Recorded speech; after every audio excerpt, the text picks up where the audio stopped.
And I think, I don't know whether we are proceeding well at this time, that I watched the leaders of one of a political parties called NUP in Santiago, Chile, in North America, attending a conference with the theme of democracy and freedom. But resolution number 8, they resolved that LGBTQ, the homosexuality, must be defended.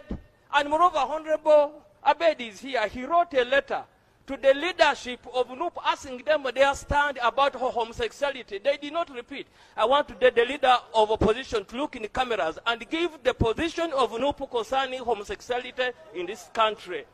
Thank you, Right Honorable Speaker.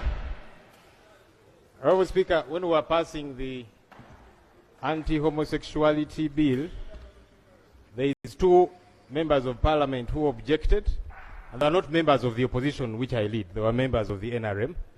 I just thought I should throw that out there. But also, Right Honorable, you know, when we are entering the gate at Parliament, they normally check, I think, for guns and other artillery.